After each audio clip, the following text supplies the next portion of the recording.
Hello friends, welcome to my channel competitive English with প্রাইমেটেড। তো বন্ধুরা, গতকালই আমরা দেখেছি কলকাতা হাইকোর্টের সিঙ্গেল বেঞ্চে মহামান্য বিচারপতি সৌগত ভট্টাচার্যের বেঞ্চে আমরা যেটা দেখেছি যে এসএসসির যে মামলা, তো এসএসসির মামলার যারা টেন্টেড যারা, তো তারা তো এই যে এসএসসির ফর্ম ফিল আপ সেটা করতে পারবে না, সেটা আমরা দেখেছি। এবং তার পাশাপাশি পিটিশনারদের আরও দাবি ছিল এই যে এক্সপিরিয়েন্সের ভিত্তিতে যে 10 নম্বর, এই 10 নম্বরটাও কিন্তু দেওয়া হবে না, এটাও ইলিগালি কিন্তু দেওয়া হচ্ছে। তো এই বিষয়টাকে নিয়ে যখন মহামান্য বিচারপতি সৌগত ভট্টাচার্য স্যারকে বলা হয়, তো উনি কিন্তু এই যে 10 নম্বর যেটা এক্সপিরিয়েন্সের, তো সেটা কিন্তু অবশ্যই এই বিষয়টা নম্বরটা রাখবে কিনা, তো সেটা নিয়ে এসএসসির কিন্তু একটা এখতিয়ার রয়েছে। তো সেই বিষয়টা উনি বলেন এবং ওটা নিয়ে কিন্তু আর উনি খুব বেশি দীর্ঘায়িত করেননি। তো যাই হোক, তো সেই ওই যে 10 নম্বর এটা যেন না দেওয়া হয়, তো এটাকে নিয়েই পিটিশনার যারা ছিল, তো তারা কিন্তু আজকে আবার কলকাতা হাইকোর্টের ডিভিশন বেঞ্চের দ্বারস্থ হয়েছেন। এবং দেখা যাক পরবর্তীতে এটা যখন শুনানি হয় তখন কি বিষয় উঠে আসে। আর অবশ্যই এই ভিডিওর পরেই রয়েছে একটা খুব গুরুত্বপূর্ণ একটা ভিডিও ক্লিপ, তো অবশ্যই সেটা দেখবে। ধন্যবাদ।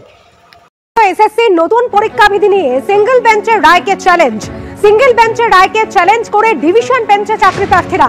অভিজ্ঞতার জন্য কেন 10 নম্বর দেবে স্কুল সার্ভিস কমিশন? নিয়োগে দুর্নীতি, তাও অভিজ্ঞতার জন্য কেন 10 নম্বর? এই প্রশ্ন তুলে ডিভিশন বেঞ্চে মামলা 2016 ওয়েটিং লিস্টে থাকা চাকরি প্রার্থীদের। আমাদের প্রতিনিধি সৌভিক মজুমদার এই মুহূর্তে রয়েছেন আমাদের সঙ্গে টেলিফোন লাইনে। সৌভিক, কি ঠিক প্রশ্ন তোলা হয়েছে এই 2016 চাকরি প্রার্থীদের? কি মর্মে মামলা দায়ের হলো? দেখো, তুমি জানো যে গতকাল মাননীয় বিচারপতি সৌগত ভট্টাচার্য এই এসএসসি নিয়োগ সংক্রান্ত মামলায় যে নির্দেশ দিয়েছিলেন, সেই নির্দেশে তিনি কিন্তু স্পষ্ট করে বলেছিলেন যে যারা নির্দিষ্টভাবে চিহ্নিত অযোগ্য প্রার্থী রয়েছেন তারা এই নিয়োগ প্রক্রিয়ায় অংশ নিতে পারবেন না। কিন্তু মূল সিঙ্গেল বেঞ্চের সামনে যে মামলা দায়ের হয়েছিল সেখানে এই যে পরীক্ষা বিধি বা নিয়োগ বিধি 2025 সালের, সেটাকেও চ্যালেঞ্জ করা হয়েছিল।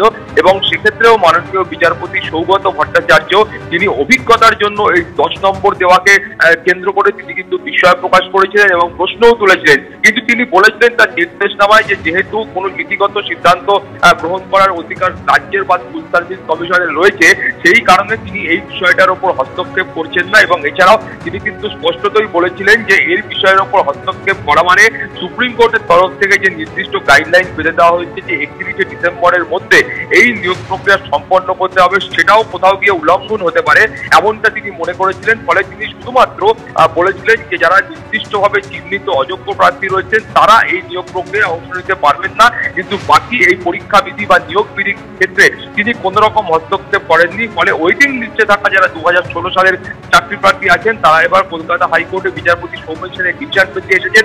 এবং তাদের বক্তব্য হলো যে গতকালই মাননীয় বিচারপতি সৌগত ভট্টাচার্য এই অতিরিক্ত 10 নম্বর অভিজ্ঞতার জন্য দেওয়াকে কেন্দ্র করে প্রশ্ন তুলেছিলেন, কিন্তু তার ভিত্তিতে কোনো নির্দেশ তিনি দেননি। কিন্তু তার পাশাপাশি তারা এই প্রশ্নও তুলছেন যে গোটা যে পরীক্ষা বিধি বা নিয়োগ বিধি এটাকেই তারা চ্যালেঞ্জ করছেন এবং তারা বলছেন যে 2025 সালের এই যে বিধি আনা হয়েছে সেখানে ব্যাপক ভুলভ্রান্তি আছে। এবং তারা অভিযোগ করছেন যে 2016 সালে যে নিয়ম ছিল বা যে বিধি ছিল সেই বিধিতে সেক্ষেত্রেও কিন্তু একটা পরিবর্তন আনা হয়েছে এবং প্রায় প্রতিটা পর্যায়ে পরিবর্তন আনা হয়েছে।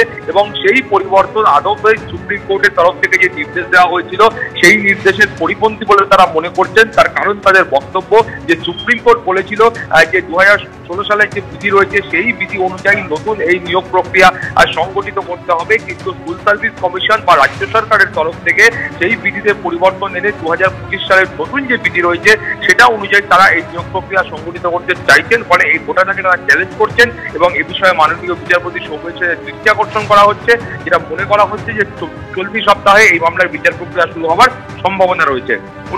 ধন্যবাদ সৌভিক। অর্থাৎ নতুন যে মামলাকারীরা চাকরি প্রার্থীরা তারা বলছেন নতুন যে বিধি রয়েছে তা ত্রুটিপূর্ণ এবং এই নতুন বিধি খারিজ করতে হবে, এই মামলা দায়ের করা হয়েছে। এখন এই এসএসসির নতুন বিধিতে রয়েছেটা কি?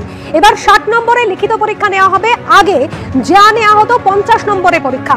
আর যে নতুন পদ্ধতি বলবৎ করা হওয়ার কথা বলা হয়েছে এসএসসির তরফ থেকে, সেখানে একাডেমিক পারফরমেন্সে গুরুত্ব হ্রাস করা হয়েছে। শিক্ষাগত যোগ্যতার জন্য আগে আবেদনকারীরা 35 নম্বর পেতেন, আর এখন পাবেন 10 নম্বর। এরই পাশাপাশি শিক্ষকতার অভিজ্ঞতার জন্য 10 এবং লেকচার ডেমনস্ট্রেশনের জন্য 10 নম্বর ধার্য করা হয়েছে। যে নতুন বিধি ধার্য করা হয়েছে সেই নতুন বিধি এবার চ্যালেঞ্জ হলো। সিঙ্গেল বেঞ্চের রায়কে চ্যালেঞ্জ করে ডিভিশন বেঞ্চে মামলা দায়ের করেছেন আবেদন প্রার্থীরা।